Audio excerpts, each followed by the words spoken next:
Bonjour tout le monde, on se retrouve pour une petite technique, vous allez voir, c'est très très simple à faire et pourtant ça a énormément de portée. Moi vraiment, j'ai trouvé ça, je trouve ça vraiment génial, j'adore, j'adore. Mais juste avant, on va faire un petit rappel puisque apparemment, il y a pas mal de personnes qui ne reçoivent pas les notifications quand je sors une nouvelle vidéo. Donc il faut évidemment cliquer sur s'abonner, mais surtout sur la petite cloche qui figure donc sur la droite et donc vous cliquez dessus et vous sélectionnez l'option «Toutes». Comme ça, vous recevrez toutes les notifications.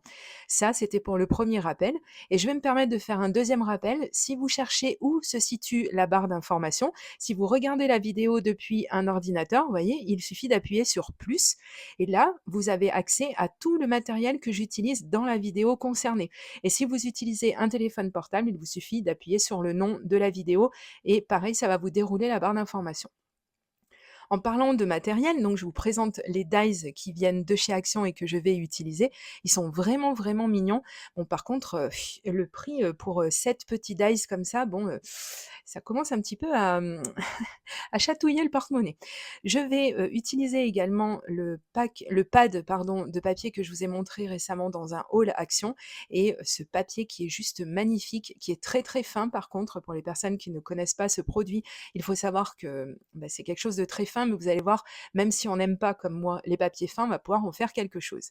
Donc je vous montre, j'ai sorti ma Big Shot puisque je vais procéder à des découpes, puisqu'il faut savoir que les dies, les matrices de découpe, donc ce sont des petites choses ou des grandes choses d'ailleurs qui vous permettent donc de découper du papier ou d'autres matières d'ailleurs à l'aide d'une machine qui crée des découpes. Donc là, en l'occurrence, moi j'ai la Big Shot, mais il en existe de plein d'autres modèles.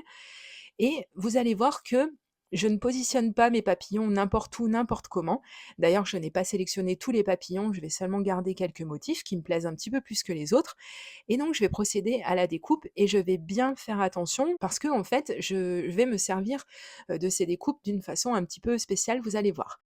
C'est aidé donc de mon crochet silhouette que je vais pouvoir, enlever les pièces, de papier qui, sont un petit peu coincées et vous voyez que grâce à cet outil, hein, vraiment, c'est vraiment très, très pratique.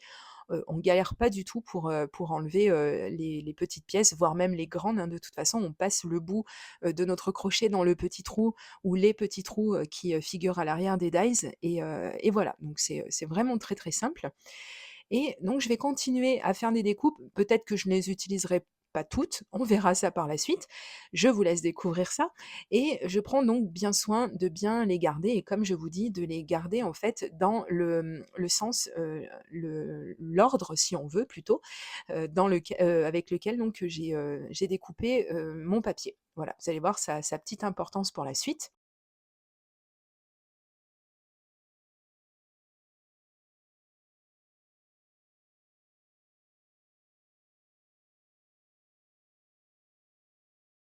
Voilà, je vous montre, hein, qu'ils n'ont pas la même couleur évidemment, puisque je ne les ai pas découpés au même endroit. Donc je reprends une autre feuille de ce bloc de papier qui en a plusieurs de chaque motif et ça c'est plutôt bien. Je vous montre également que ce papier est vraiment très, très fin, mais peu importe puisque je vais, venir en fait, le mater, donc le mettre sur un autre papier. Donc là, en l'occurrence, je vais utiliser du papier Bristol et pareil, si vous cherchez donc le matériel, il est sous la vidéo et maintenant il n'y a plus d'excuses. Vous n'avez plus aucune excuse puisque je viens de vous montrer comment accéder à la barre d'informations pour retrouver toutes les informations sur le matériel que j'utilise. Et puis ce qui est bien aussi, c'est que je prends le temps de vous mettre quelques petites vidéos qui sont en lien avec la technique que j'ai utilisée dans cette vidéo-là, si j'ai déjà traité de ça un petit peu auparavant. Donc voilà, n'hésitez pas, il y a toujours plein plein de choses intéressantes dans la barre d'informations.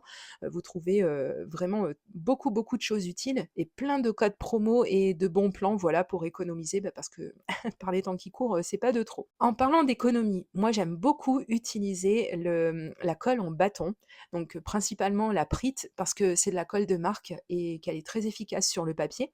Elle ne fait pas gondoler du tout et c'est quand même assez économique. Là, vous voyez, j'avais quand même une grande surface à en coller et c'est vrai que si j'avais utilisé de la colle liquide, ça aurait été un petit peu moins économique et puis surtout, ça aurait peut-être, certainement plus fait gondoler mon papier. Donc là, on voit déjà, étant donné que la colle en bâton, bon, c'est pas une colle vraiment très liquide, mais elle a quand même, un petit peu, je pense, d'eau. Elle est quand même à base d'eau.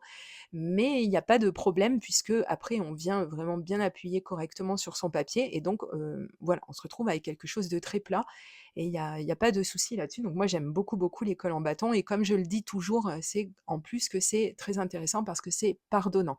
Donc c'est-à-dire que si on part un petit peu de traviole et bien on peut rattraper ça assez facilement que si on met du double face et ben alors autant vous dire que c'est pas gagné. On va tout de suite, faire un petit focus sur la technique, enfin la technique, oui, bah, moi j'appelle ça une technique. Je trouve ça vraiment sympa. Donc vous voyez en fait, que je vais positionner et je serai aidée, comme je vous la montre à l'écran, d'une de mes pinces tweezers. Pareil, c'est quelque chose que j'adore utiliser. Vous allez voir un petit peu comme c'est pratique et donc là, par contre, je vais utiliser un stylo colle pour venir coller mes papillons, parce que l'embout fin, est vraiment très, très pratique. Quand on colle, de petites choses, c'est sûr que là, le bâton de colle, c'est ça peut se faire, mais on va s'en mettre un petit peu partout et c'est un petit peu embêtant. Et là, en fait, tout le jeu réside à venir placer donc les découpes qu'on a faites sur le même papier, dans comment dire? Dans la zone du dégradé qui est concernée. Voilà, pour que, si vous voulez, cette découpe vraiment se fonde un maximum sur ce papier. On la distingue quand même, voilà, et c'est exactement ça que j'adore. C'est-à-dire quand on doit un petit peu trouver les éléments comme ça et puis, voilà, faire un petit peu «travailler» entre guillemets, hein, parce que c'est quand même pas non plus, c'est pas du vrai boulot, mais je veux dire de faire un petit peu travailler l'imaginaire surtout, voilà, de la personne qui reçoit la carte, puisque là, je pense que, finalement, j'en ferai une carte. Vous verrez à la fin, je ne l'ai pas montée sur une base de cartes, mais je trouve ça quand même vraiment sympa et puis donc on va mettre, le petit, texte qui est en lien avec ça et qui ira très, très bien. Mais donc là, je continue avec, donc ce processus en fait pour, venir, et bien, le plus possible faire fondre, les découpes sur mon papier et je trouve ça vraiment relaxant à faire, un petit peu comme si on faisait un puzzle quelque part, mais beaucoup plus simple.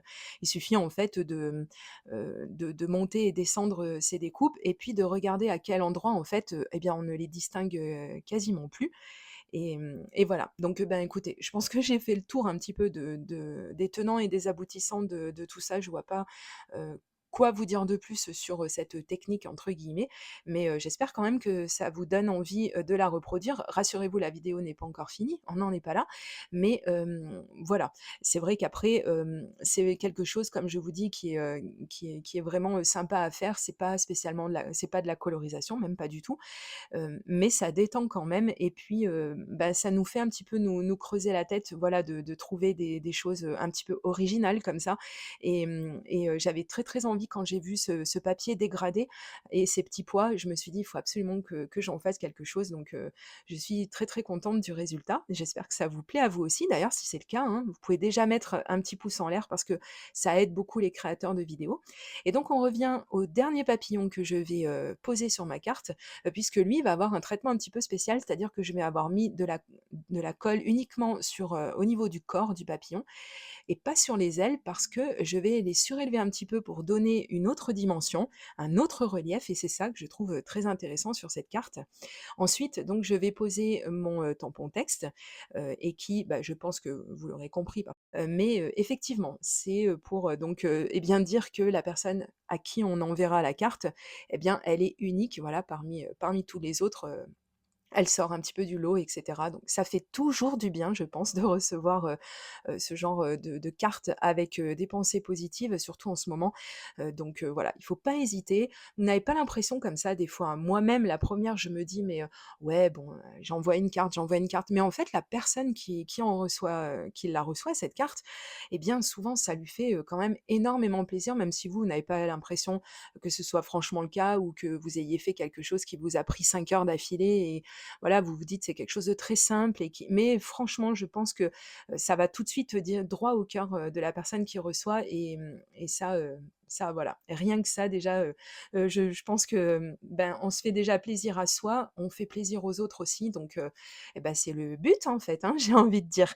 Et bien voilà, On est à la fin donc de la réalisation de ce devant de carte. Comme je vous ai dit, je le monterai certainement sur une base de cartes au final. Je voulais le mettre dans mon carnet de création personnelle et puis, je pense quand même que ça serait plus sympa que, que finalement elle termine en carte et qu'il y ait quelqu'un qui la reçoive et à qui ça pourrait faire plaisir. Voilà, n'hésitez pas à me dire comme d'habitude ce que vous en avez pensé dans les commentaires, si ça vous a donné envie à vous aussi, eh bien, de faire, cette carte, avec des faux reliefs, avec des petites choses un petit peu cachées et je vous dis à très, très bientôt pour de prochaines vidéos créations. Gros bisous, bye bye.